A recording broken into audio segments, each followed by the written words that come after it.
Gerranın aylası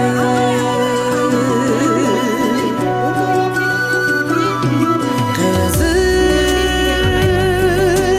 bol boz düğünün kıynalıp bala bakpaza unutat kıyın günlerin emgegin ulu aktaza elcire oylop gülütün ertengden üzböy ümütün esi bolup jaşoonun enata jaşaytmал üçün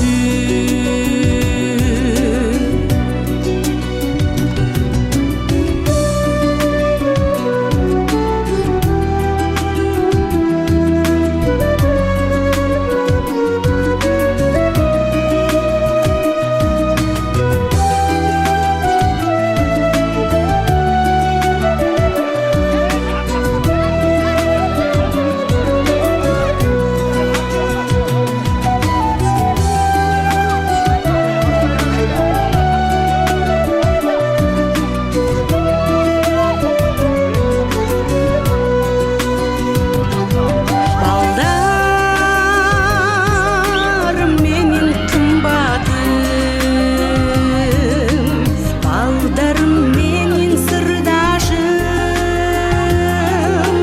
Jaralbay kalgandalar jaşamak bele kurbaşım. Bala dep soğut жүрөгүм, бал үчүн жашап жүрөмүн. Бел байлап мындан арыда бал үчүн өмүр сүрөмүн. Бассам да турсам тилегим, балдарга өмүр тилеймин. Баарынан күчтүү сезим бул бала сүйүүдө билемин. Баарынан күчтүү сезим бул бала сүйүүдө билемин.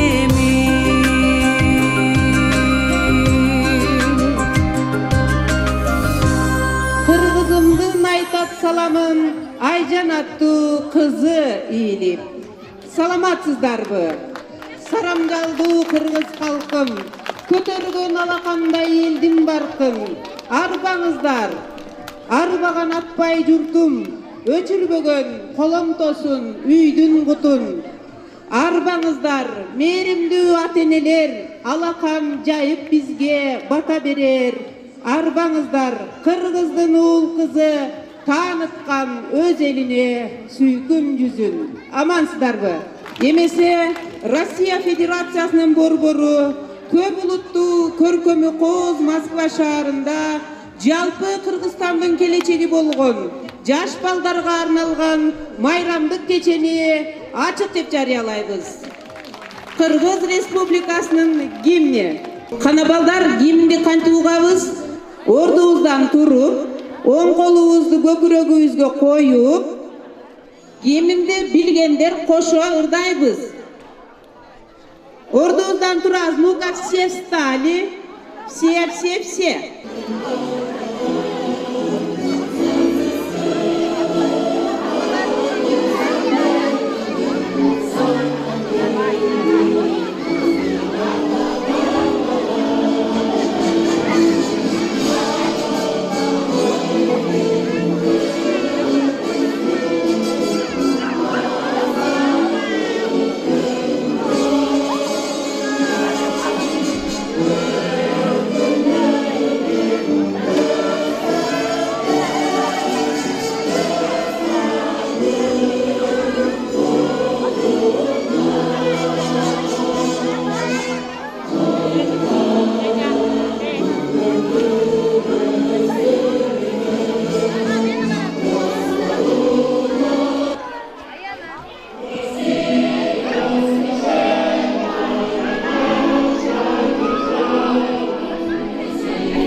жакын, бөтөн жерде, бөтөн элдин кашында, жан дүйнөдөн куттук айтып жашырбай, өткөрүүгө балдар үчүн майрамды эже агайлар сизди мында чакырган.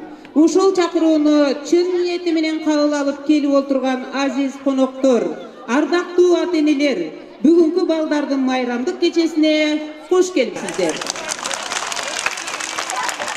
Добрый день, уважаемые гости сегодняшнего торжества, многоуважаемые родители и дети. Мы рады вас встречать в таком замечательном парке культуры и отдыха Кузьминки. Сегодня 1 июня. Собрались мы вместе дружно, в торжественной обстановке, отмечать праздник, посвященному ко Дню защиты детей. С праздником, ребята! Ансызда бүтүндөй убактысын, күч-кубатын, илим-билимин, өзү үчүн бөлүнгөн жарык жашоонун кайра келбес алтын мүнөттөрүн акчага алмаштырып, ата журттан алыста, жүрөктөрүнөн муштумдай сагыныч кетпей, туулган жерге болгон кусалыктын айынан көздөрүнөн жамгырдай жаш куюлчудай болуп турган мекендештерибизге аз да болсо сагыныч басты болсун деп ушул майрамды уюштуруп отурабыз. Нет в мире ничего более важного и ценного, нежели дети и детство. Потому сегодня, как и каждый год, мы отмечаем День защиты детей. Чтобы не забывать об этом, пусть дети растут и крепнут день ото дня, а потом приведут нас в светлое будущее. Бала жана балалыктын баркы чоң, убагында баалай аны билели. Балдар биздин келечектин ээлери, ата-энелер баарын арнап, балдарды биз сүйөлө. Баланын күлкүсүнө тең келбес оу, бүтүндөй байлыгы да бул дүйнөнүн, жүрөктөгү муз эрийип көрсөң эгер, балаңдын чын дилинен сүйүнгөнүн. Мына ушундай балдардын сүйүнүчүн, кубанычын көрүү үчүн ушул майрам уюштуруп отурат. Анда эмесе эл аралык балдар күнүн куттуктап, ага арналган аземди ачып бериңиз. Анда эмесе алгачкы сөз сиздерде, алаканчап сизди күтөт элиңиз. Бүгүн биздин салтанаттуу кечени ачып берүү үчүн алдыңыздарга Москва жана Москва областы боюнча Кыргыз диаспоралар координациялык кеңешинин төрагасы Райымкулов Аттокур Арзимаматовичти, Кыргызстан аялдары фонду жана Творим добро кайрымдуулук фондунун жетекчиси Төрөбекова Бурулча Таңатаровнаны,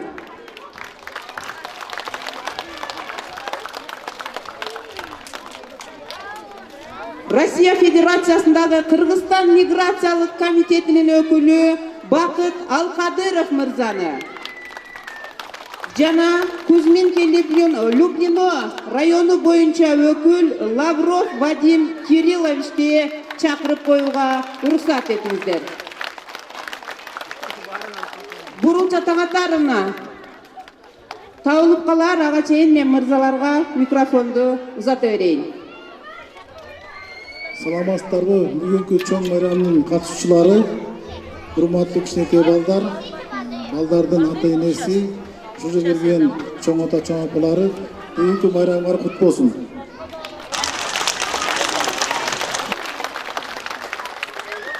Дорогие дети, я вас и ваших пап, и мам, и тем более бабушек и дедушек, я здесь вижу, что бабушки и дедушки тоже присутствуют. Всех я вас поздравляю с сегодняшним днем. Сегодня праздник ваш. Веселитесь и радуйтесь. Это от имени представительства миграции, руководства, и от своего имени. Хочу поблагодарить вас. Всегда были у вас хорошее настроение, всегда были в хорошем настроении и хорошо учились. Еще раз с праздником, я буду очень краток. Спасибо вам большое.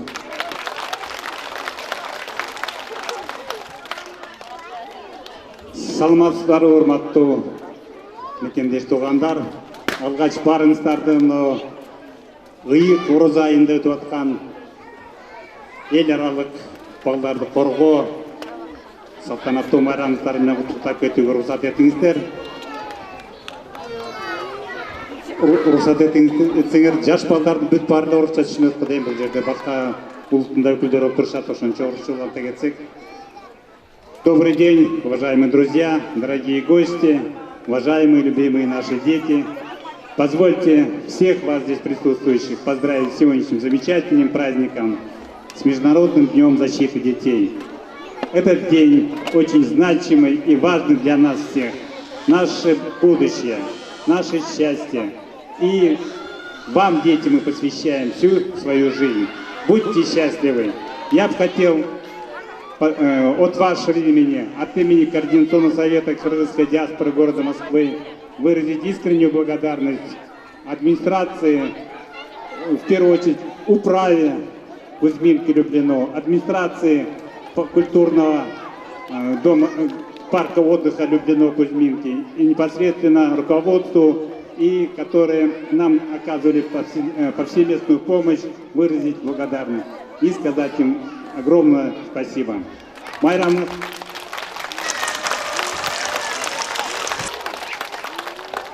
Бактылуу чөйрөдө өскөн балагына бактылуу болот дейт. Ошон үчүн баарыңыздарга бакыт таалай каалайм.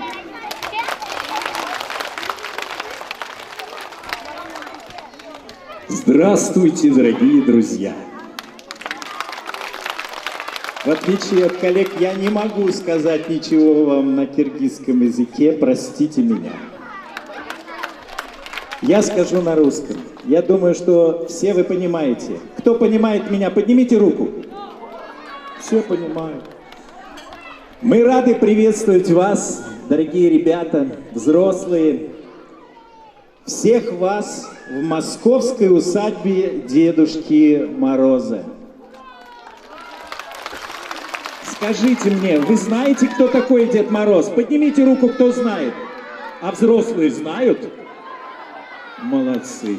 Дедушка Мороз самый добрый. Он всех вас любит. Да, и приносит вам подарки. И здесь для вас, взрослые дяди, тети, приготовили большой праздничный подарок. Этот подарок, конечно, общая любовь к вам.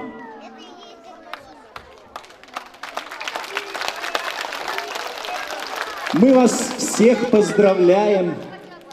И от лица Дедушки Мороза и Снегурочки я хочу еще раз вас поприветствовать и пожелать вам всем добра. С праздником вас, дорогие друзья! Уважаемые родители, сегодня праздник 1 июня, Международный день защиты детей. Сегодня праздник ваших детей. Давайте так вместе поздравляем наших детей. Дорогие дети, с праздником вас!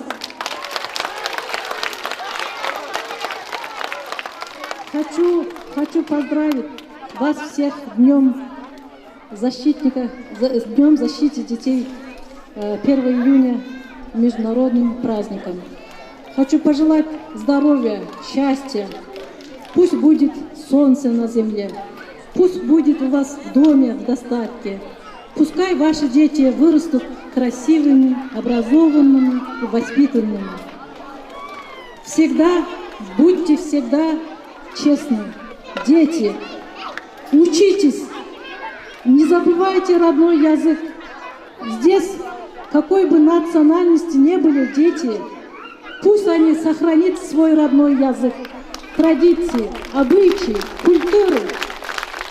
Мы сегодня ваш день, дети. Вы сегодня будете выступать, петь для нас, для взрослых. Так что мы сейчас начнем ваши выступления. С праздником еще раз вас! Спасибо, уважаемые руководители, огромное. Теперь, конечно, микрофон будет детям. Дети, вы готовы выступать? Кто написан на мой список? Кто написан, кто будет петь, кто будет танцевать, пожалуйста, сюда, за сценой. За сценой. Урматтуу ата-энелер, кимде ким ырдайт, бийлейт деп жаздырган болсоңуздар, Жамила деген эжекеге алып келип жолуктуруп коюңуздар балдарыңыздарды. Балдардын концертин баштайбыз. Это прямо на сцену, да, они пошли? Хорошо. Ладно, сюда. Балдарды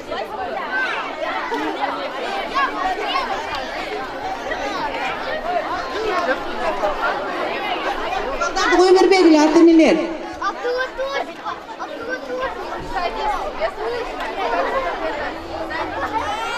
Өйдө дөбөк, ылдыйда жөлөк болушкан, кубанса жүрөк, кайгырса сүйөп коюшкан, балдардын бүгүн майрамын тосуп берсек деп, куттуктоо айтып, дасторкон жайып тосушкан жалпы уюштуруучуларга, бүгүнкү демөөрчүлөргө ыраазычылык билдирүү менен кичинекей балдарыбыздын концертин баштоого уруксат этиңиздер.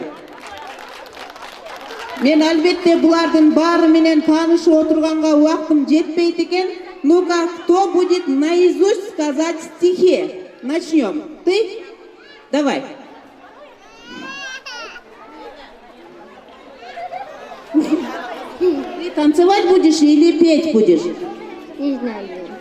Что? Не знаю. Ата опасно келип түшүнбөсөм түшүнө албай атам сөзүн. Сен? Я буду петь.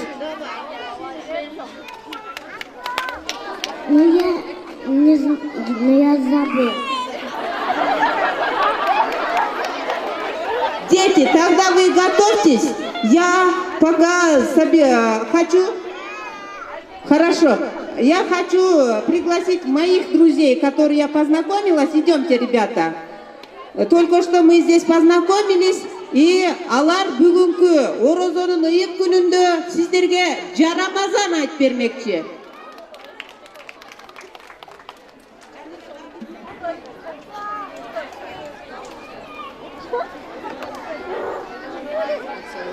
Алейкум жарамазан, 12 айда бир келген орозо жан, орозоңуз кабыл болсун байеке жан, адыр ай толурдун, айгыр мени бай бизге дик, айгыр башын ай тарталбай, ушул үйгө ай туш келдик, ушул үйдүн үстүндө ай көрүнөт, ушул үйдүн үстүндө бай көрүнөт, акча берсең аламын, тыйын берсең аламын, төш чөнтөккө саламын, эчки берсең албаймын, эчки сойсоң бакырат, элдин баарын чакырат, жолук берсең албаймын, келин болуп калбаймын.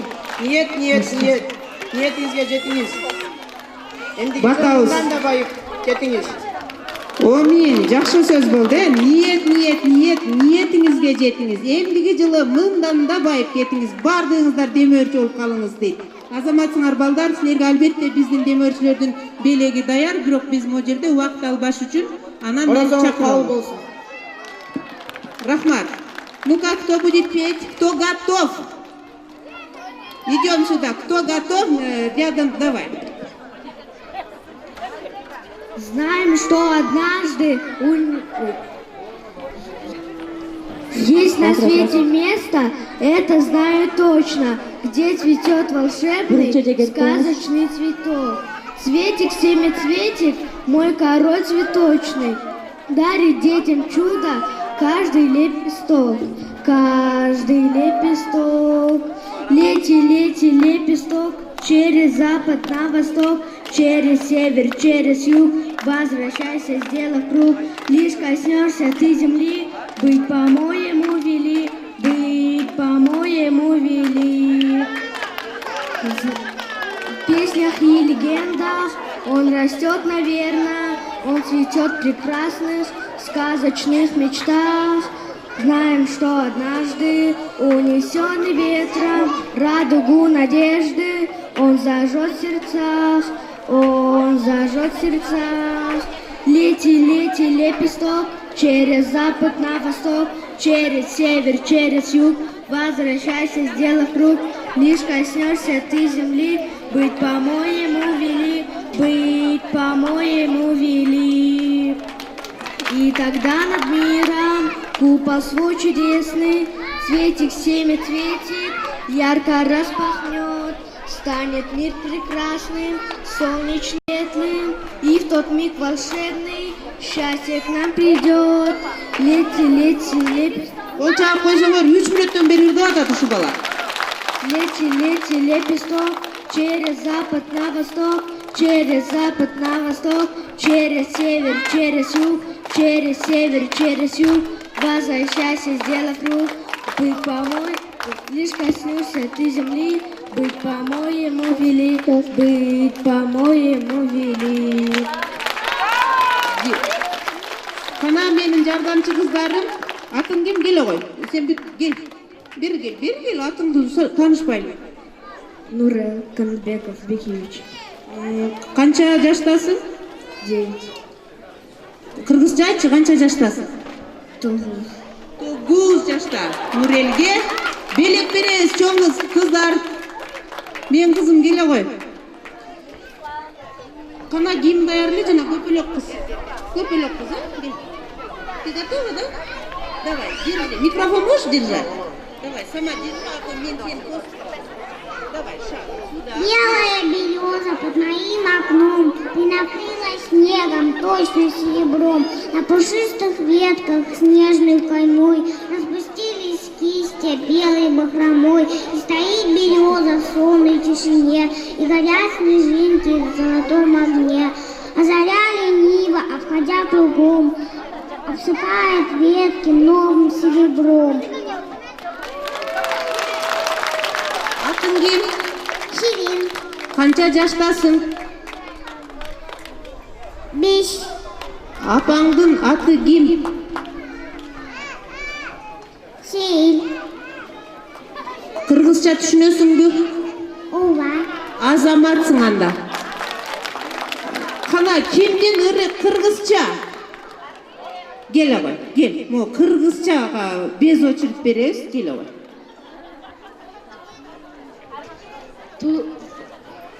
Ладайсыдан калпакчан, акалпак кийсең сон жарашат. Көчөдө эл бар сени карашат. Калпак кийгенди кыздар болашат. Мени алчы деп талашат. Калпак кийбесең мүйүз чыгат. Мүйүзүң болсо калпак жабат. Билеги үстү бирге жыгат.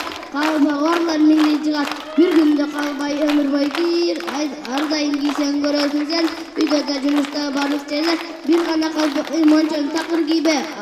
Асманда жарықты жылдыз деппин, акалпак кийгенди кыргыз деппин, эймукты жарык жылдыз деппин, 96-97 жылдыз деппин. Атың ким? Жол болду. Жол болду. Канча жаштасың? 10. 10 жаштасың. Бул жерде окуйсуңбу? Жок. Каникулга келдиңби? Азаматсың. Кайсы жерден келдиң? Оштон, Оштун кайсы жеринен келдиң? Арбындан. Арбын. Арбын.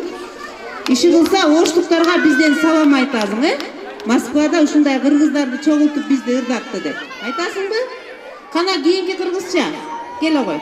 Кел, сен, давай. апам мени төрөдү, ак бешикке бөрөдү.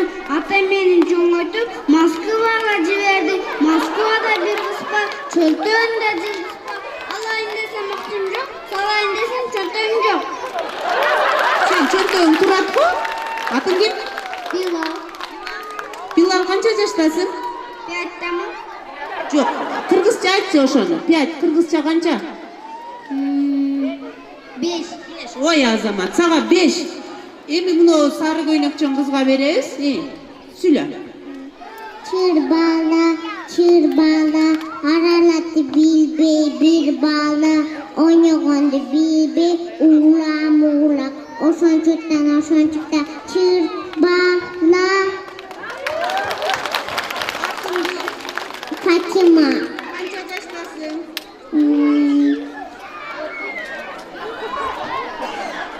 Сколько тебе лет? 5. Орусча сурасам, кыргызча жооп берет. Кыргызча сурасам, жок. Апаңдын аты ким? Как зовут маму? Не знаю. Апасы барбы? Келгилечи ушу кыздын апасын көрүп коюп. Сизби? Апаңыз атын үйрөтүп коюңуз. Рахмат, аябай жакшынакай ыр айтты, чырбала жөнүндө. Кана дагы ким даяр?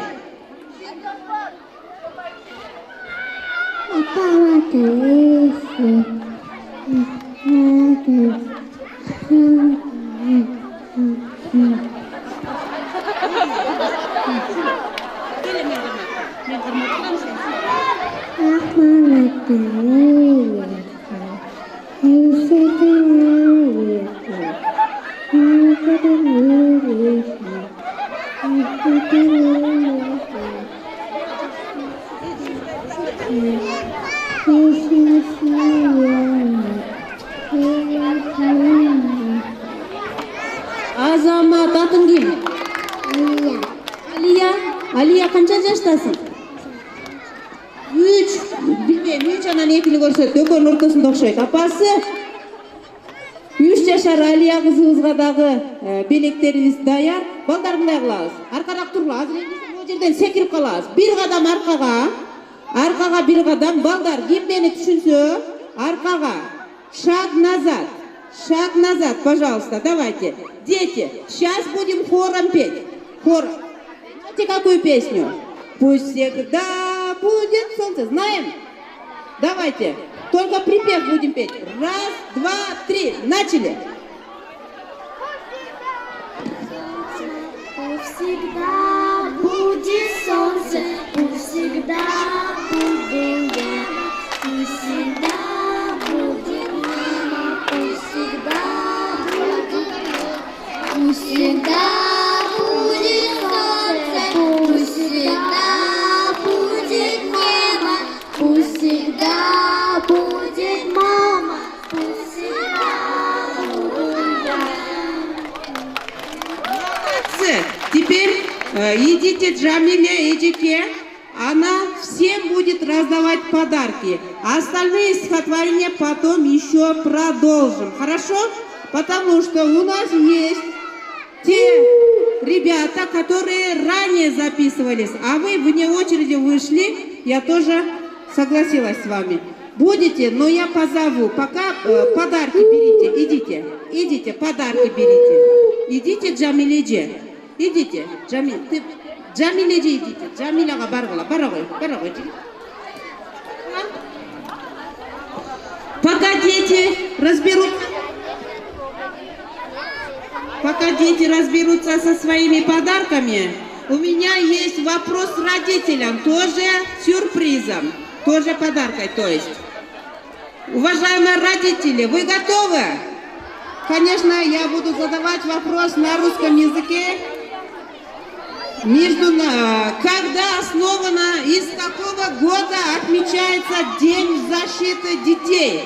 Пожалуйста, кто знает, приходите к микрофону. Нет, не детей спрашиваю, родителей. У нас есть хороший приз. Когда основана, из какого года отмечается День защиты детей? Пожалуйста, на сцену, пожалуйста. И сразу заберите детей. Джамиля, проводи детей, хорошо? Балдарды, қыздарды ұзатып қойыңыз, келіңіз. Атыңыз? Не ал 79-ші? 1 июнь балдардың күні деп 79-ші жыл. Шыққаныңыз үшін, ара болғаныңыз үшін чоң рахмат, бирок тура емес. Выступление қылған балдар келіңіздерші? Қана дағы. Не, родителей спрашивают. Ты родитель? Родитель? У тебя есть дети? Нет пока? Ну, собираешься, я вижу.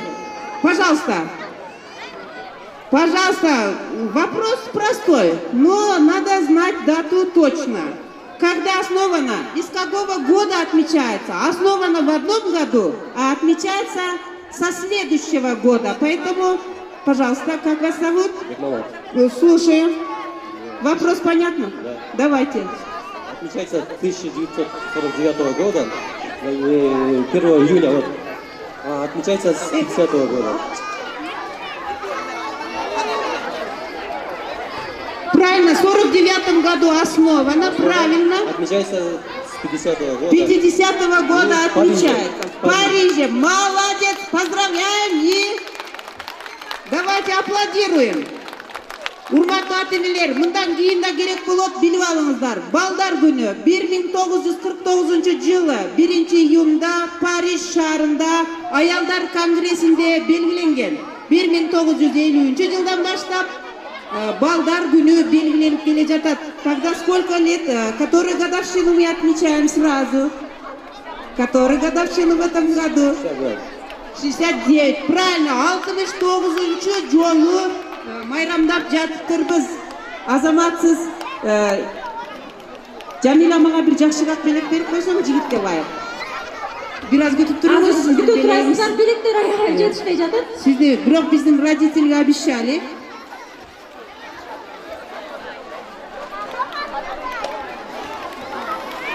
Уважаемые родители, наши дети, конечно, все они талантливы, но записаны, все записаны, которые здесь выступают. Мен жанагы илгери бир хан болгон экен, кетип атып, жолдо кетип атса, алдымда бала топурактан үй куруп ойноп атса, хандын баланын шаарын буза албайм деп айланып өткөн экен. Анын сыңары азыр топурап чыккан балдарды көрдүңөр. Мен да көөнөн калтыра албай баарын чыгарып койдум. Бирок программабыз билесиздер, бардыгы программанын негизинде кетмекчи. Анда эмесе кызыбыздан кыргыздын кылкылдаган жалын бии тосуп алыңыздар.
Июнь.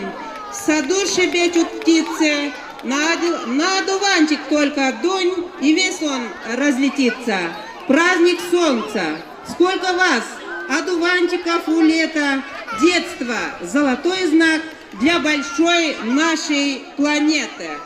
А для этого мы уже с вами пели песню «Солнечный круг». А сейчас готовьтесь, все дети, не сюда, не на сцену, а здесь, на площадке, будете танцевать вместе с нашим аниматором Бактыгул эже.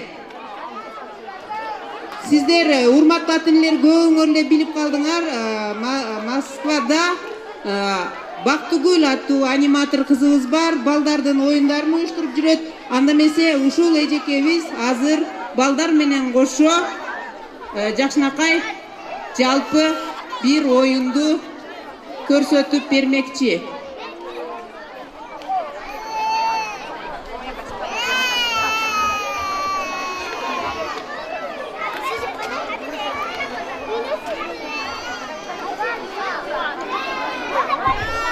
Бактыгүл кызыбыздын музыкасы даяр болгончо балдар жөнүндө жакшы бир ырга көңүл буруп турабыз. Бала ким деп аталат. Бала ким, балдай таттуу тилеги бар. Бала ким, таза аруу жүрөгү бар. Бала ким, балтыр бешик балканактай, баарысын жакшы көрүп сүйөт алар. Бала ким, бажырайган бакча гүлү. Бала ким, бал жанган чырак түнү. Бала ким, жүрөгүңдү элжиреткен балдырап сүйлөп турса бала тили.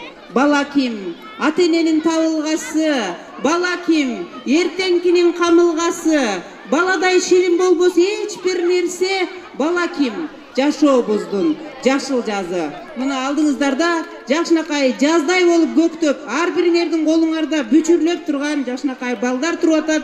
Ушул балдардын майрамы менен урматтуу ата-энелер, ушул жарык дүйнөгө алып келген сиздерди дагы куттуктап коюуга уруксат этиңиздер. Өзүңөр үчүн Жакшынакай кол чаап койбойсуңарбы? Анда эмесе бүгүнкү сиздердин майрамыңыздар менен куттуктап, бизде Кыргыз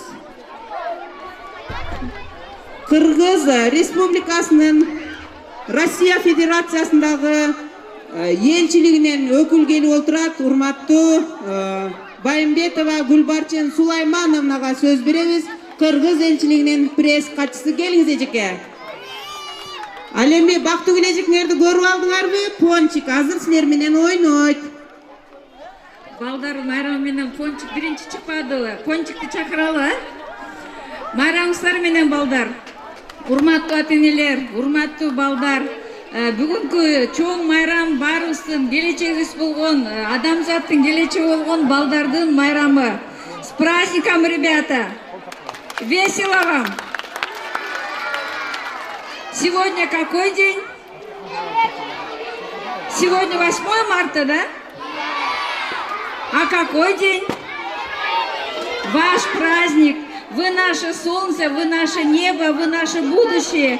Будьте здоровы, будьте всегда счастливы. Силердин атыңарга жакшылык, силерге бакыт каалайбыз. Жалпы элчиликтин атынан мен бир аз кечип келдим. Жалпы элчиликтин атынан баарыңыздарга ушул жерде мороженое таратабыз азыр. Мороженени жүктөп атып, ошо мен кичине кечип калдым.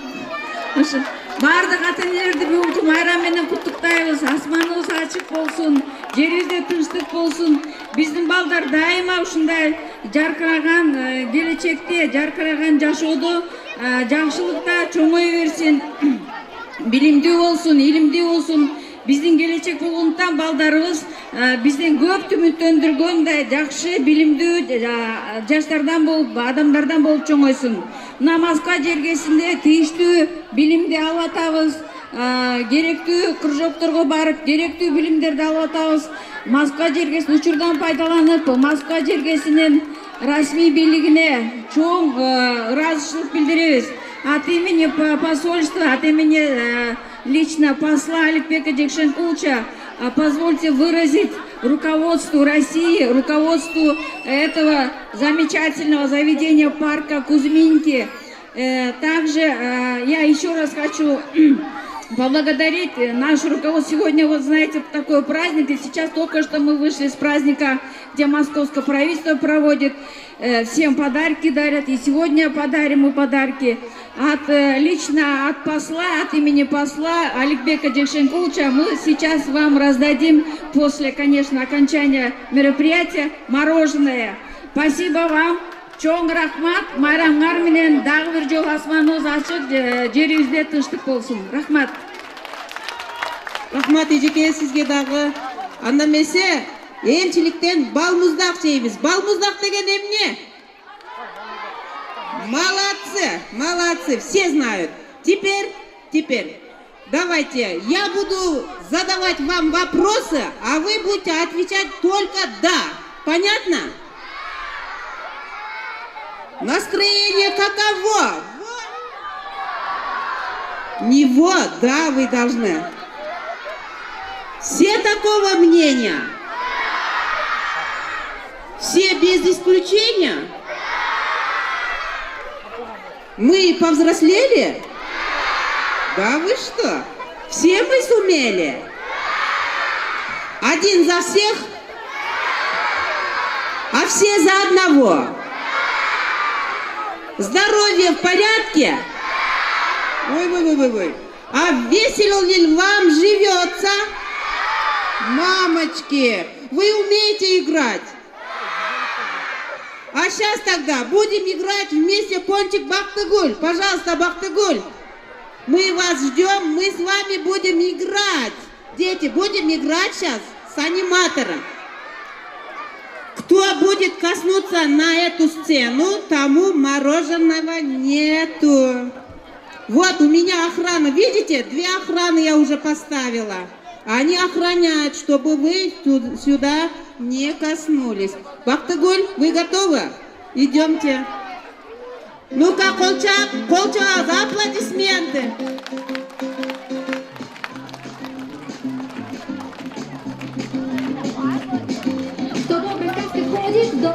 Здравствуйте, дети! Меня зовут Пончик. Привезла вам игрушек-вагончик. Буду вас я веселить и подарочки дарить. Ура! Ребятки, давайте сейчас мы с вами потанцуем, хорошо? Для начала.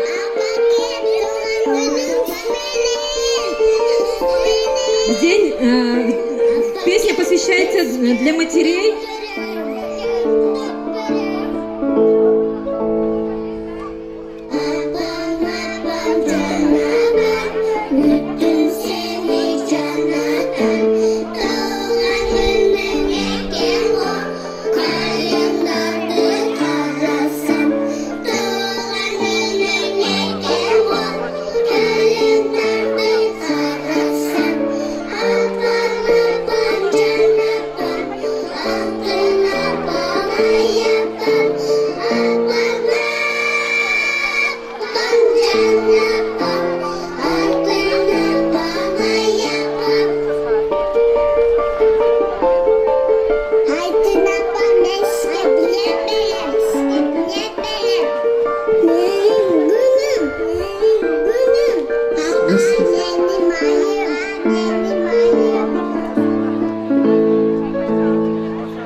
Уважаемые дети, сейчас будем стать в очереди. Кыздар өзүнчө, девочка отдельно, мальчики отдельно. Очередь в мороженое.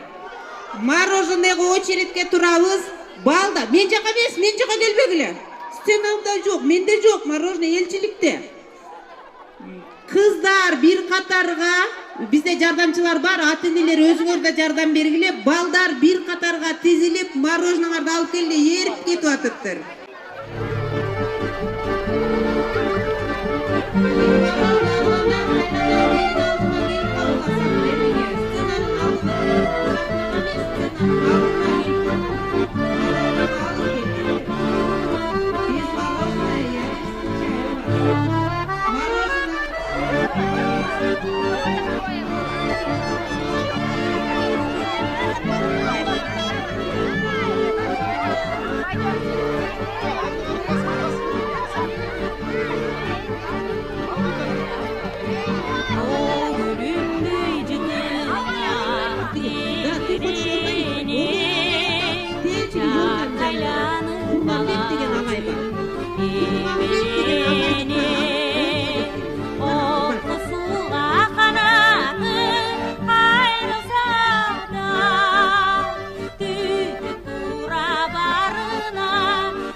Билгениңе, Билбейм да.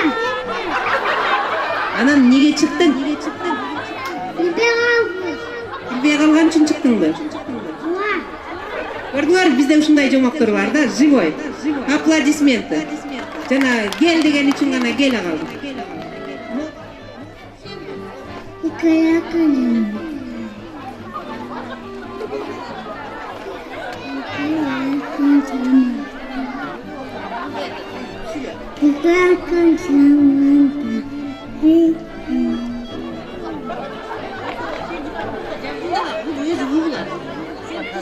Sen буга жакында. Буга эңкейбе. Буга караба.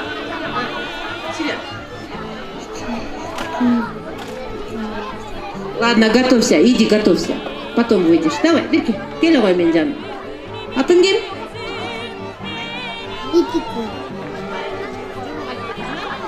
Айт. Игей. Какой игей? Аю. Коян канатты. Алды. Скиби канатты. Скиби канатты. Дякую.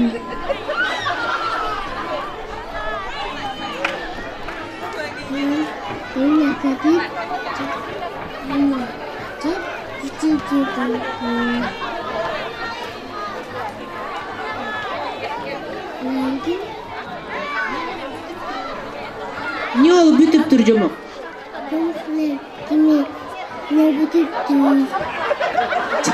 Көрдүңөрбү? Булар сонун эмелер да, белимчилер. Жомок анан бүтүптүр. Эмне менен билбейм, бир карышкыр деген сөздү уктум арада. Келе кой. Жомок билесиңби? Сказку знаешь? На русском или на киргизском?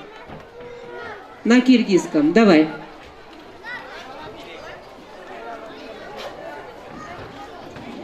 Зия-быя, колобок.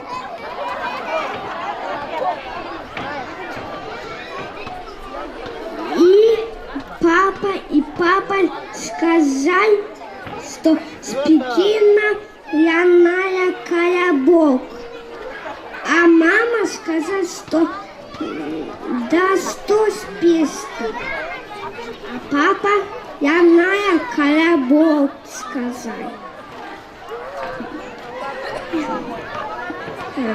А мама, ну, Яна сказать. А потом успех Яная колобок. И его поставили на окно, и папа его развязывает. И колобок грязу открой, и он скрестит заяц. И заяц сказал, что ты кто, а колобок сказал, колобок я. А заяц сказал, какой колобок ты? А такой. Колобок, сказал заяц, что я тебя съем, сказал колобок.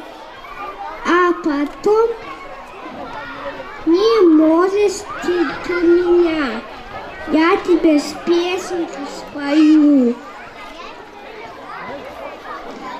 Какую еще песенку сказать, заяц? Bunun жомогайбай узун экен, калганын үйүнө барып угуп аласыңар. Ким кызыккан болсо үйүнө барсаңар, калганын айтып берет. Хорошо? Ты сюда, туда иди, иди. Будешь рассказывать? Я на по-русски.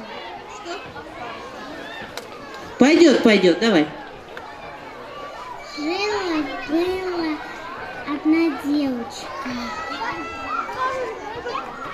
Жила-была одна девочка с папой.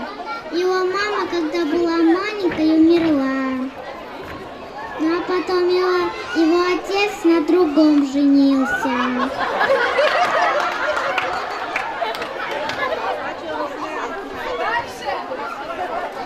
А потом и другой новой жены было 2 дочери. Они были два дочери были капризными. А потом там сказали, что принц приглашает. Спасибо. Самое главное, знает, что такое сказка и умеет рассказывать. Спасибо. Иди туда, в эту сторону. Тебе что-то дадут. Давай. Как тебя зовут? Алина. Что ты будешь рассказать нам? Сказку. Какую? Как называется? Бель. Давай. Жила-была. Держи. Жила-была девочка. У нее был отец. У нее матерь умерла. А потом у нее были 2 сестры. И отец уплыл у нее. Хорошо, иди, давай. Сказка называется «Хитрый мужик». Жил-был один мужик. Хотел он себе очень много детей, но никогда у него их не было. И он каждый раз молил Бога, чтобы у него появился хотя бы один ребенок.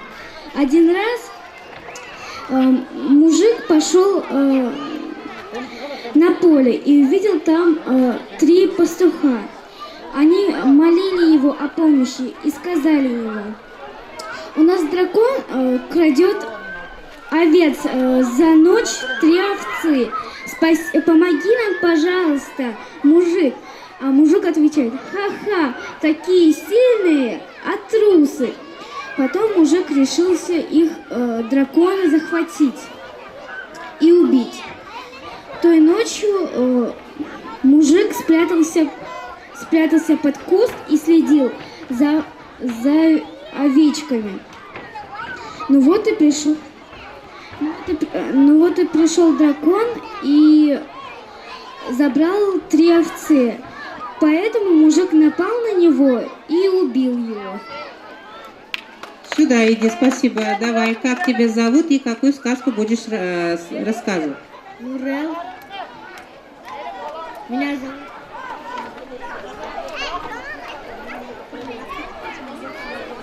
Фуршетке 100 адам бара берсеңер болот экен.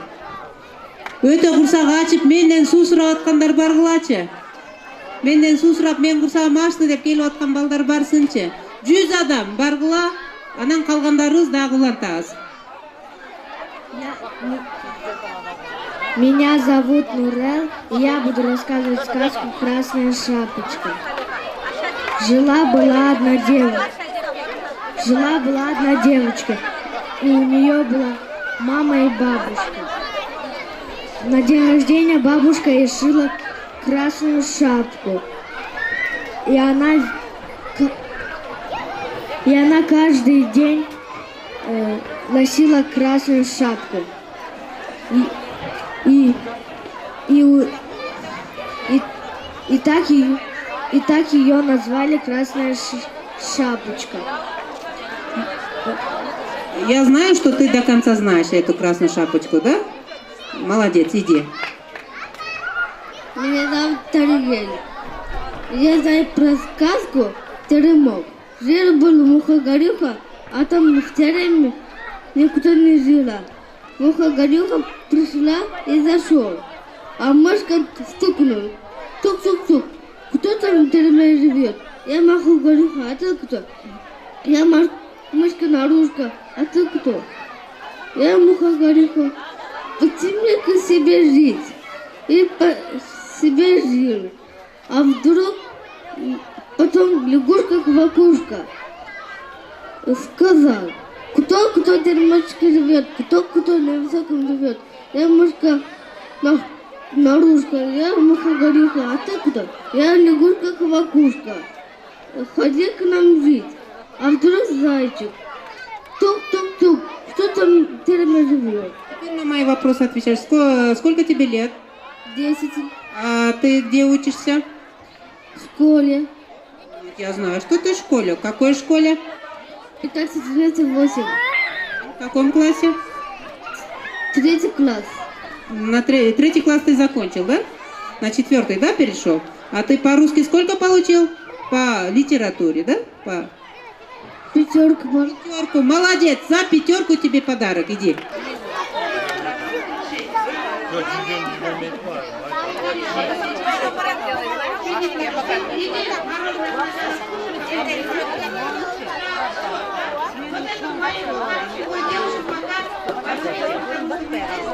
Мына бүгін эми балдарды коргоо күнү 1-июнь болуп биз элибизде ушул Москвада жашаган жердештерибиздин балдарына бир майрам кылып берели деп көңүлдүү өтсүн деп мына сүрөт конкурсун уюштуруп атабыз. Мына толтура сүрөт эми баары эле сонун тартышат.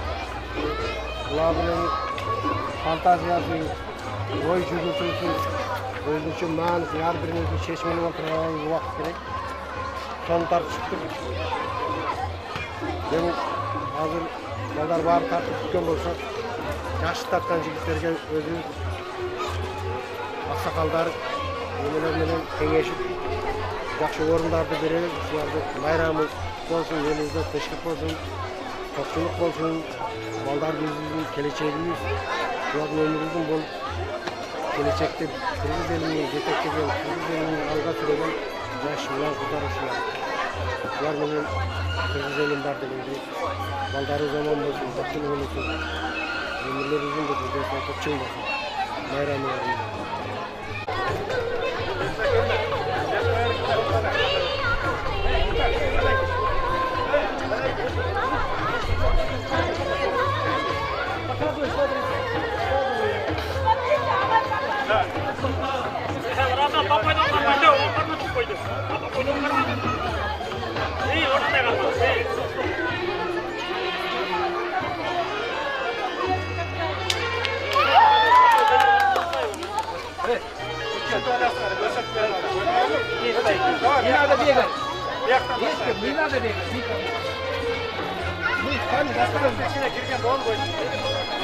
Бүгін ел аралық балдардың майрам күніне қарата Кузьминкада коомдуу уюмдар тарабынан уюштурулган майрам өткөрүлүп жатат.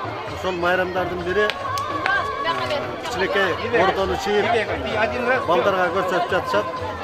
Биздин кыргыздын тарыхында, кыргыздын салтында ордо оюну бул улуттук оюн болуп эсептелет. Москвада өткөн жылы ордо оюну уюштурулуп Кыргызстанда өткөрүлгөн 3-чү көчкөндөр, 4-чү көчкөндөрдүн оюнуна барып катышып, 4-чү көчкөн алып келгенбиз. Бүгүн ошол көчкөндөрдүн оюнуна катышкан оюнчуларыбыз биздин балдарыбызга ордо оюнунун ыкмаларын, анын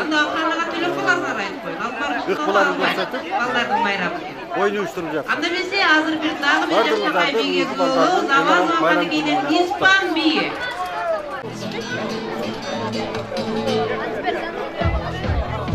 Олжа Турбайлова. Каралачы Камкейден кандай сонун бийи?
Пойдем козочек кормить.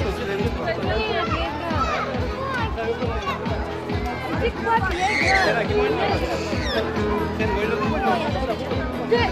кричишь, игры. Ну посмотри. Камень в глаз прилетел.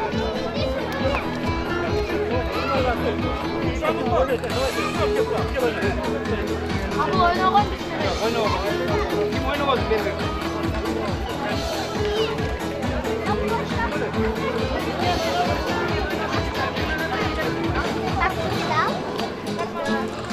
Врачка салма.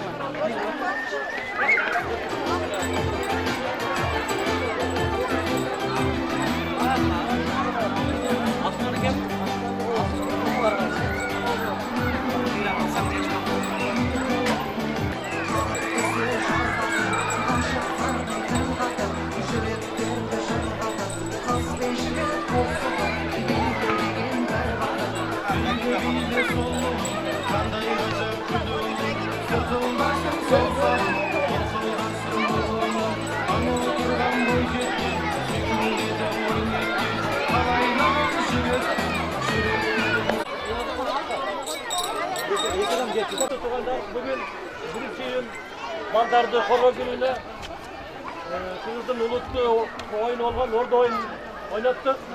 Kırgızlar oynadılar. Oyun jaktı mı? Oynayışlar mı? Vay azamatlar. Bayramlar kutlu olsun. Anlamasın. Bugünkü orada oyun oynaganda köp çıkargandardı aytıp koyun, alarga orun berindi. Birinci, ikinci, üçüncü orun. Alarga altın medalyonumuz var. Altın medalyonumuzu takabız. Birinci orunga köp çıkargan Jolvaldı Mırza, Jolvaldı. Birinci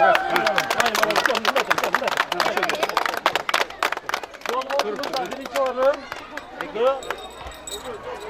Bizim aksakalımız, ertağındağımız orden tağıp koysam, şu medalyonu tağıp koyunuz.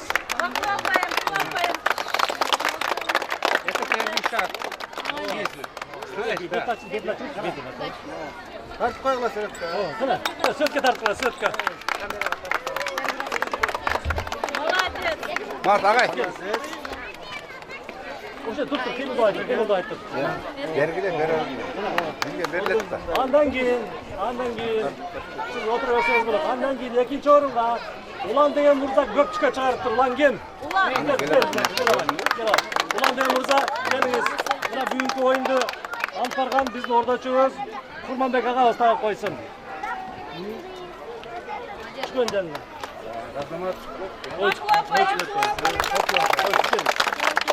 Ағай. Ошондой эле 3-чү орунга Айхан мырза. Айхан мырза 3-чү орун. Азамат, сиз бизге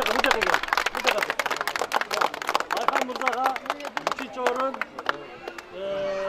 Нарын областтык коомдун төрагасы Кело.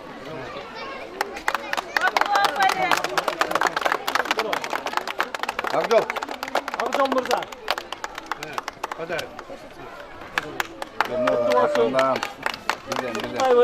Анда мен қалған ойыншыларға тағат беріп қойсаңыздар. Ойнағандар, орда ойнағандар. Ойнағандар.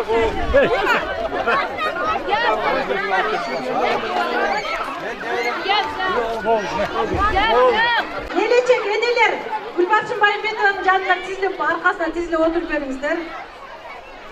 Чолпонай, Акылай, сизден сурамыз. Келечек энелерди тендей Гүлбарчын Байымбетованың арка жагына отургузуңуз. Мындай бир бата берүүчү, аябай бөтөн жерде дагы мына умай энелерибиз өздөрүнүн кийимдерин улуттук кийишип, балдарды, кичинекей балдарды ата-энелер силерге кайрылуу алып барып жанына отургузгула. Касиеттүү адамдардын жанына балдарыңарды отурсаңыздар, ошол жугат. Андан калса, оозуна түкүртүп койсоңор, ан сайын акылдуу болуп чыгат. Кайрылса, элечекчендерди аркага отургузгула, Гүлбарчын Байымбетованын арка жагына. 11 болду. 11. Жакча. Үрүлекеле. 11 баарында. Мына артырака жылаңдар. Артырака жылаңдар. 11.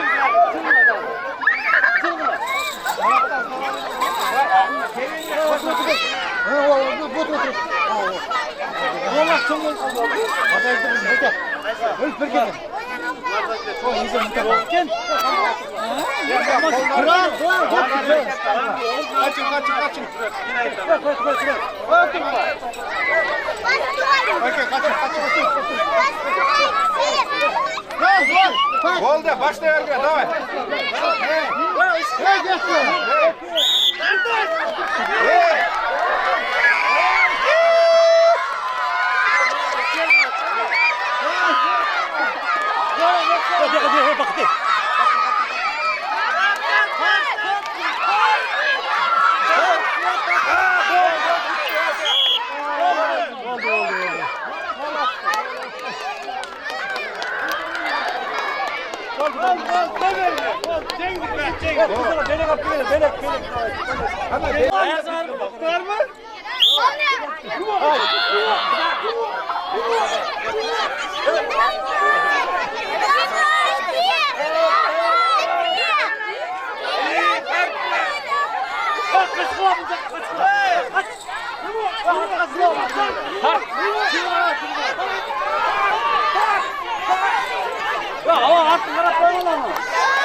ошондой. Ла болду.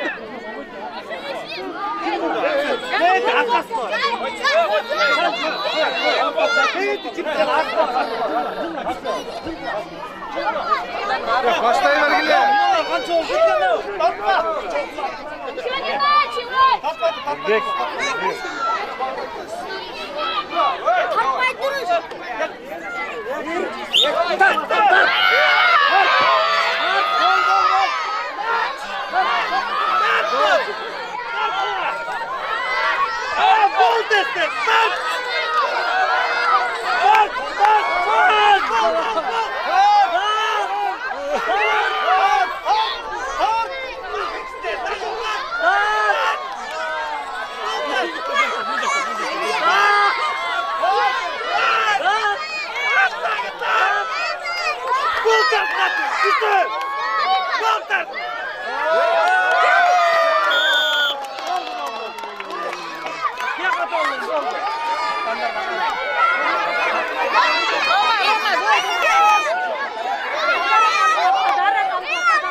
Altından bir yıka gelip kalan.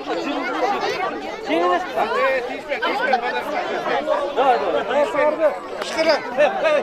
Sen bir koç ya sana sekon.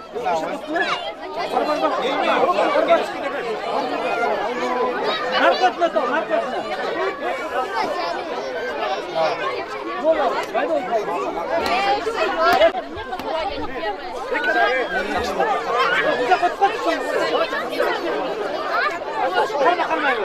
Ya çocuklar var karma oldular. Şey yapıyorlar. Hayır hayır.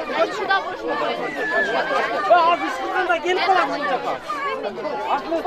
Kucağına da.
Ne kızgın haber?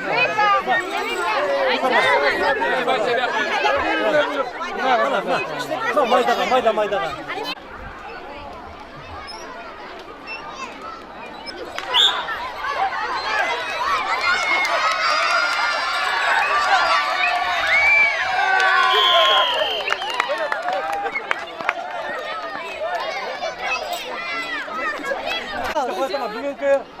Не открывается камера. Салиха. Бүгүнкү биринчи июнь балдардын коргоо күнүндө майрамында биринчи орунду 100 метрге чуркоодо Салиха алды. Ömrü uzun olsun, her işi cayık olsun, her çocuktan aşık konuyu topuk kapsın. Kol çalkoyunuzda.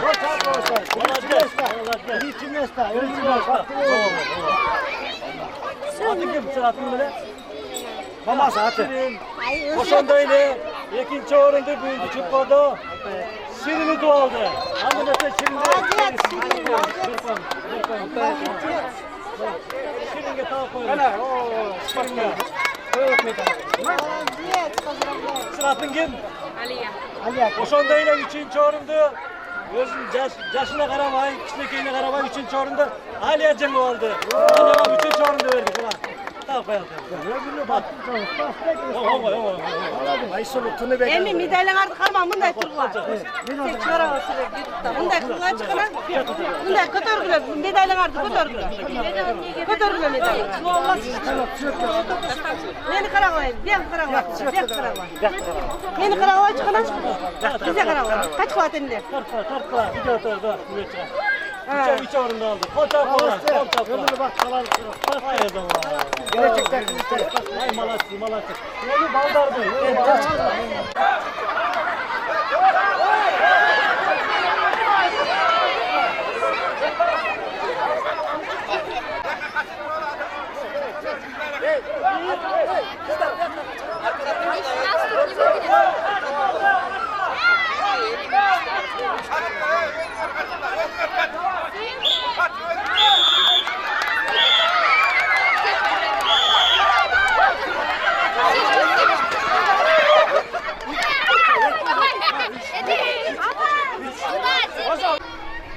100 metre cross'ko Kurmanbek Cemo aldı. Hadi bakalım kim alacaksın? Medalesi tabi koysanız. Kırgız güreşinin Alman. Kaç ayda bu? Orada. Birinci orun. Kolçak koysa olur. İkinci orun kime de? İbrahim de. Hadi neyse ikinci orun değil. İbrahim Bey. Burada kaldı. Gel. Burada sen kaldı.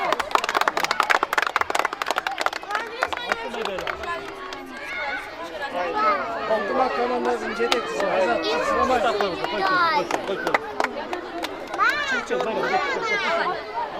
Üçüncü orunda atın kim? Kırgız birimlerinin madalyası. Ali Nur. Ali Nur.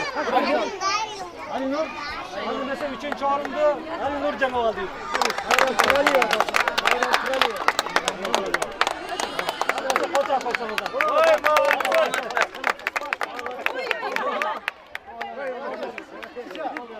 Söp geçiyor.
Dört yaşta bola, 2 yaşta bolanın bol boy tamday. Жылында эле билген жокпуз сен чыгарып атабы. 4 yaşta, типа караса чыгат.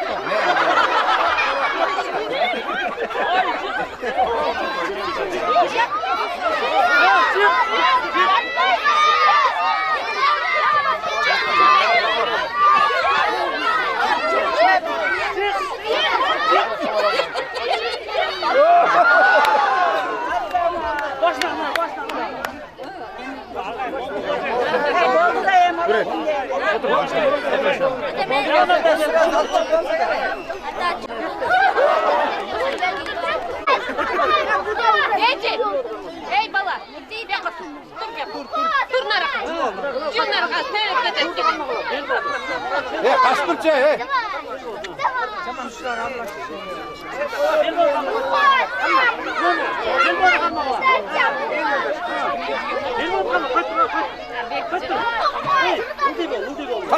Kaç.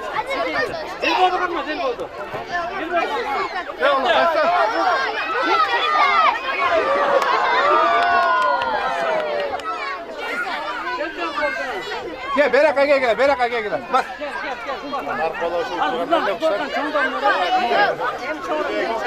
Çoğurakta. Kim? Kana. Özünü tarttınız.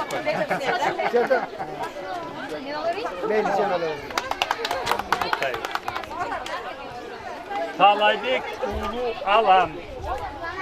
Talaybek Ulu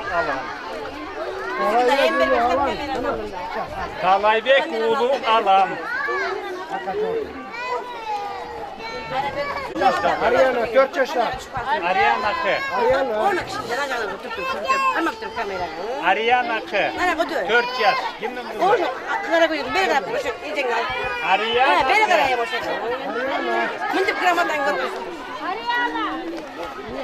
Sağındı kızı Samara. Sağındı kızı Samara.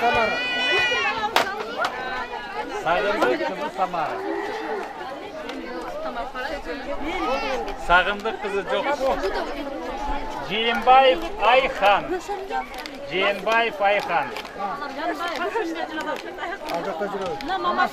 Siz mamasın.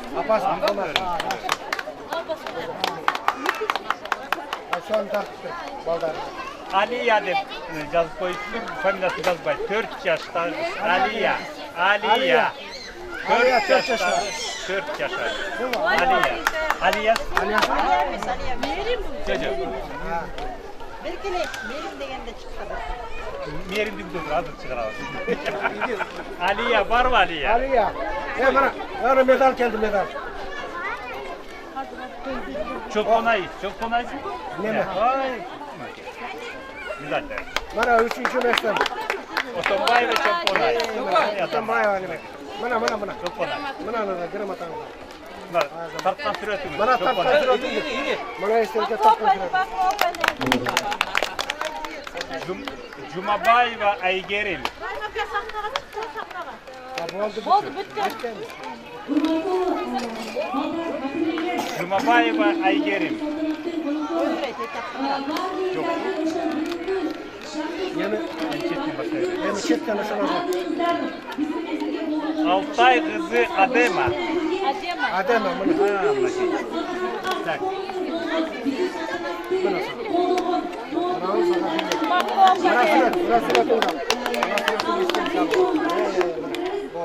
Çotonov Baygazı. Çotonov Baygazı.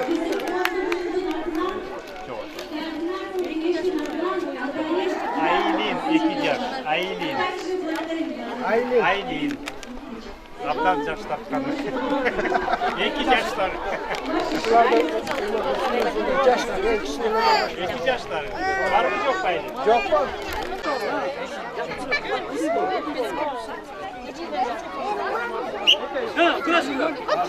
Vay Emel. Gayet kalite etti.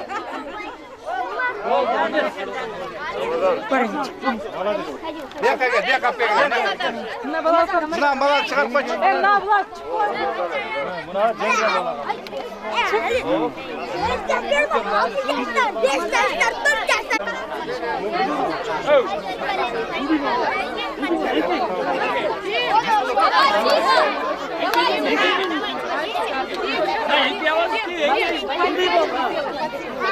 Дима, давай, сядь.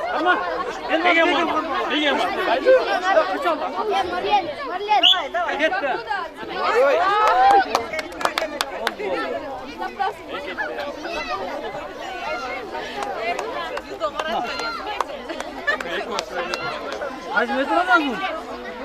Kim oturdu?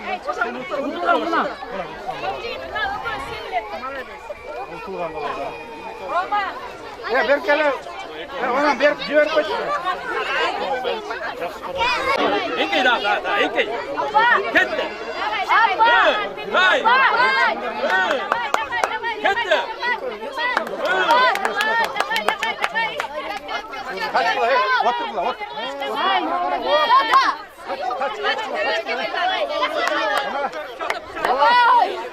Kaç, hey.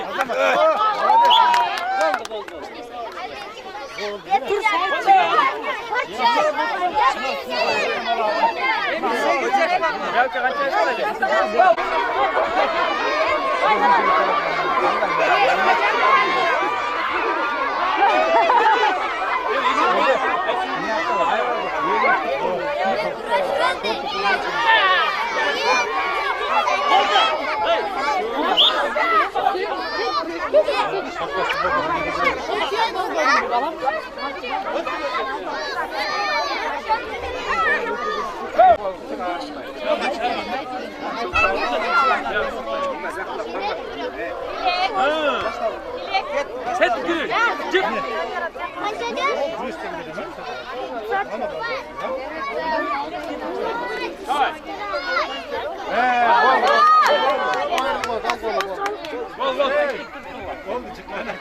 Çıkalım yer götürürler, çıkalım. Çıkılganın iyi. Ulan gelme.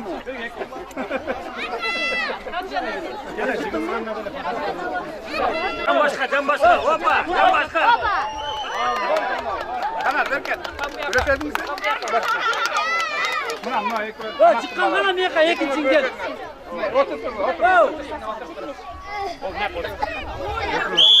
Neye çıkan bana kana bir yapatın. Şurada. Geç pazar meydan yok sana. Delespet alalım.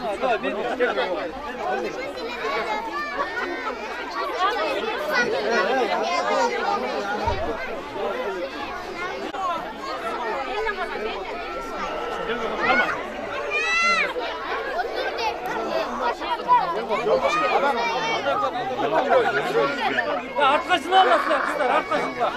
Şimdi bana atanlar ya. Neyle bir de çıklar. Hoppa, canbaş. Başlarlık başında. Eğim burası. Çalma, çalma. Sadnoş gibi değil var.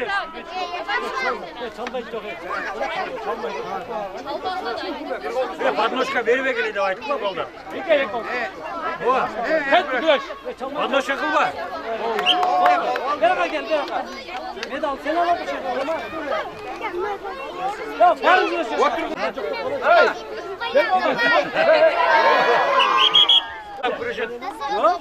Can başka. Her deştaşta. Çıkma. Açıkla. Hop. Hey! Doğru, can baş. Çarmıha kolunu çarmıha. Kol çarmıha. Kol varsa çarmıha. Kaç. He, buttan al bak. Değil mi oğlum? Git oradan zeynep. Gel oğlum çırar oradan çekil et. Tamam, çırar bak güreş. Kart gel. Kart. Hızına kart. Kart.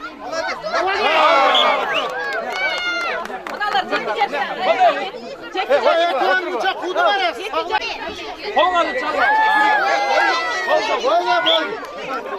Çar ötme. Gel buraya. Gol. Hay. Hay. Çıkana katla bakayım. Hay.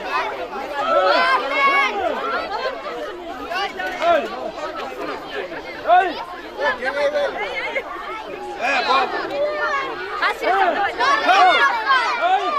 Hey, niye de utanmadın? Oo, bana versin. Ay. Day. Neler biliyorsun bu? Day. Ay.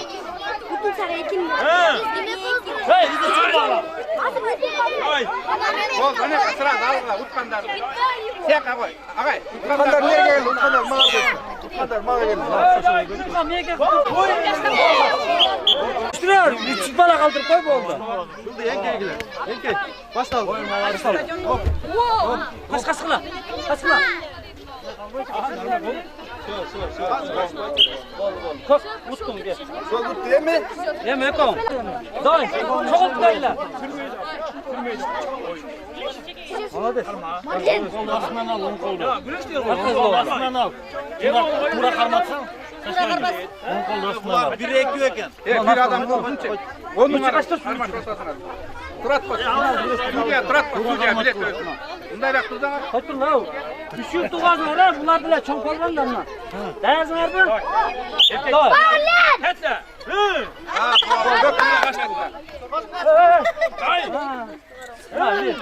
Ayaktık. Atan baştan. Tamam baştan.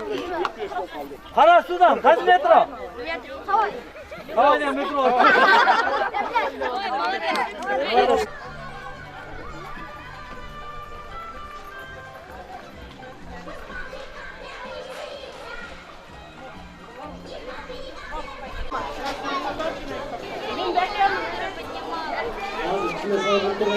Uzun su bulmayız. 10 minut. Birinci, ikinci çoğunluklardan tornavuz. Biraz onlar böyle olur. Fazla yürümek.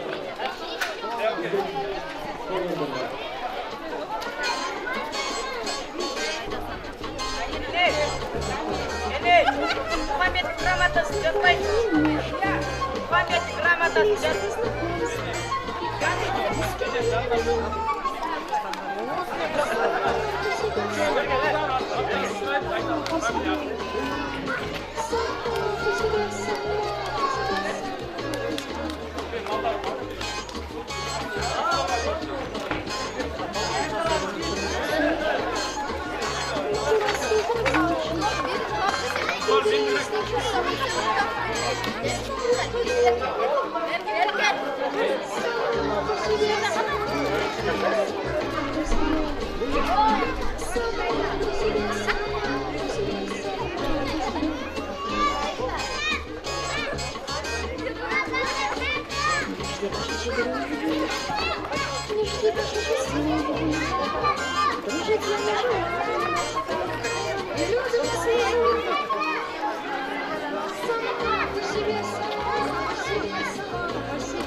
Каждый себе по вкусу все, что хочет, найдет. Есть у нас духи французские, апельсины марокканские, бутылки красорусские.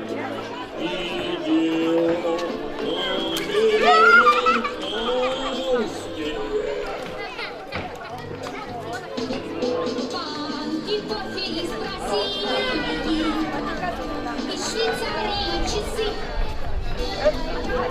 Söyle забили, есть китайские трусы.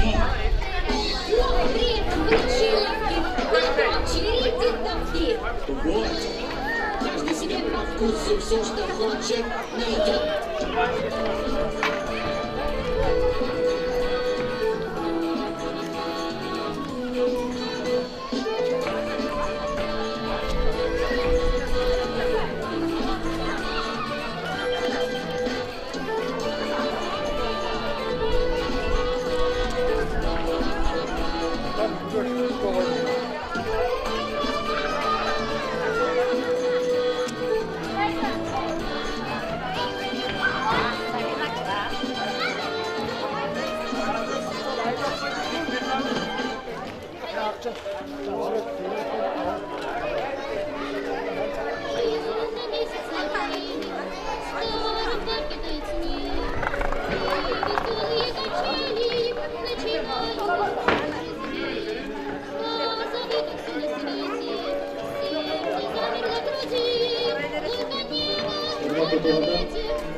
Qatar atılmaçı bir tur var.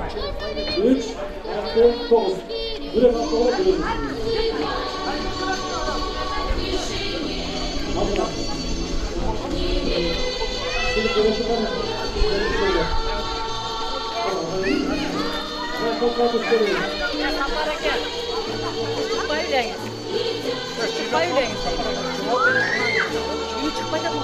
Siz ayıp durma ama. Yok, bakıp takacağım onu.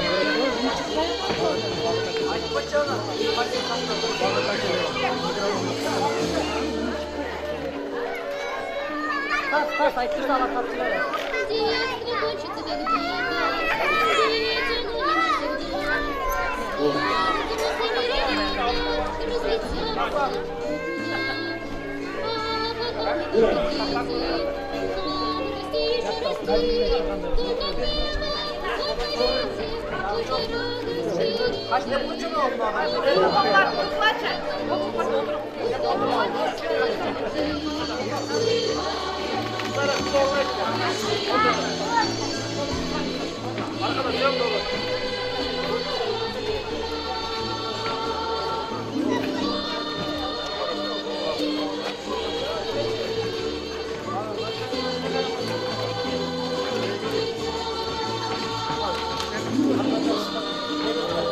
Tutuğunda burunlu birinci yılda bir bakan futbol ayarında Şu anda açık başlayacak. 9 boyunca seyircilerinde saçmalık çıktı. Birinci 16 gençler boyunca birinci olundu. Ermatov zaten kanatları koç yapacağımızda. Hadi mesela medalı birinci olun medalı Tırnak gözlemini. Üçüncü alından bakma, bakma gel. Baktık burada öyle mi? Baktık burada da alıyorsun. Bakma gel. Tamam. Üçten başlat. Ha bakta gel. Üçten Koç başla. yapmışlar, koç yapmışlar birinci olundan. Evet. Geliniz, birinci. Sonra ikinci olunda, ikinci olunda Kıvanç Bekov, Umar, Roş'ta bakın, koç yapmışlar. Gramatik görüşmeleri. Üçüncü orunga belgiledi. Üç ekem. Böyle üçüncü orun kategori boyunca. Madumarov Nazım Boş'tan koça koysamızdan. Gramatik görüşmelerimiz. Kutlayız, çoğu rahmat. Çok görüşmelerimiz var. Rahmat başkanımız, dağıtmanlarımız. İkinci orta salmaklarlar. Salmaklar güreşçi balonlar. Birinci orun.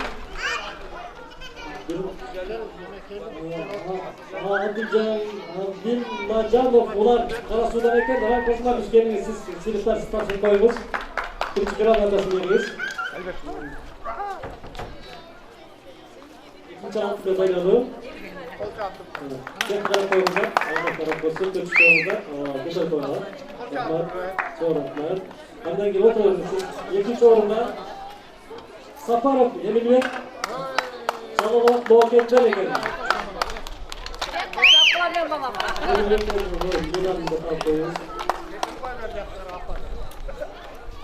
Çok rahmat. Oturun siz, oturun. Ошондойдо 3-орун Кадыркулов Жолболду Ноокаттан.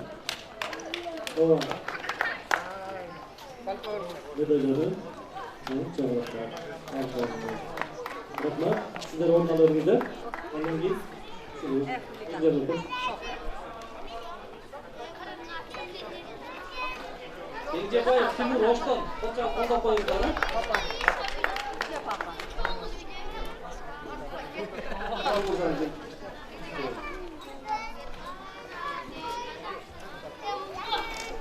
Üçüncü orunda.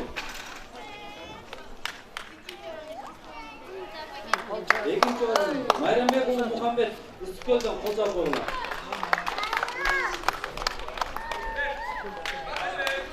Чемпион, будущий чемпион. Birinci orun Yunus Kutman, Oşton. Atraf kolda koyuldu, жақсы күрес көрсөттү.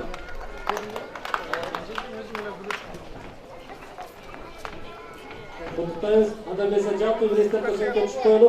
Жалпы бул батырлар үчүн, палвандар үчүн кол чапкы ойыстары бар. Бар болуңуздар. Сиз микрофонду коюңуз, кал отуруп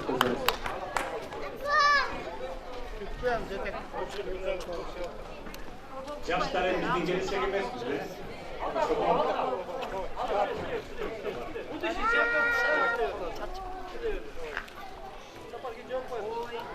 Жаштар біздің келешегіміз. Біздің сыйлықтанған, біздің işe girген біздің инелерimiz, қарындаштар бұл жерде тұрады. Ошон үчүн баарыңыздардын атыңыздардан жалпы кыргыз жамаатынын атынан биздин спортчу балдарыбыз дени сак болуп, амандыкта болуп, бүт ойлогон тилек ой максаттары турмушка ашсын. Биздин сыймыктуу инсандарыбыздан болуп, мамлекетибиздин, өлкөбүздүн, кыргыз жерибиздин желегин бийик көтөрүп, биздин сыймыктанган балдарыбыздан болсун. Негизи ден соолук болсо, бүт бар болот дегендей. Бар болуңуздар, ийгилигиңиздерге ийгилик кошула берсин. Кут болсун сыйлыгыңыздар барыңыздардын. Дагы жолу байрамыңызды куттуктайбыз. Бүгүн жалпы коомдор Москвадагы жалпы коомдордун уюштурган 1-ата майрамы жакшы өттү деген ойлойбуз. Арка тартышуу болду, күрөш oyunları, ordu oyunları, canış, ошондой bu жетекчилер арасында бийлешти, мындайча айтканда баардык эле oyunlar болуп өтү. Ошо жоготукулар көрсөтүп деген ойдобуз. Ошон үчүн мындан кийин ар дайым ушундай байрамдар чоң өткөрүлө берели. Баардык кубатта бололу, бириктикте бололу. Бүгүнкү балдардын биринчи июнь балдардын майрамы дагы жолу кут болсун. Gelin kızımızla razı olundan var olunuzdan. Rahmat, çok rahmat.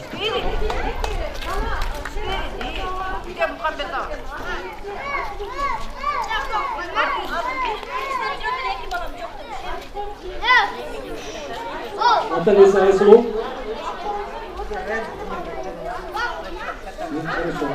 Aysulu. Gittim şu. Kollarınız altı oldu ki. Milisa oldu.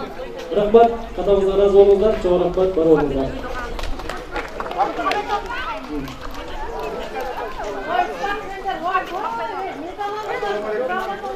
Mekendişlerimle bugün Kudakalı'da 1. iyun ballardın bayramı olup öttük. Kudakalı'sa jakşı, travma yok, jakşı bardı, jakşı öttüler. Bardı oyunlar öttük Kudakalı'da. Jettik, travması bardı, şaka jettik. Birinci, aşık kaldı birinci nakit. Var bolsa bersen. Onu kızına. Ama bundan daha da Kudakalı'da dağı uyuşturabız, jakşı, bundan daha jakşı birinci uyuşturmalar hareketler. Rahmat sizden bari.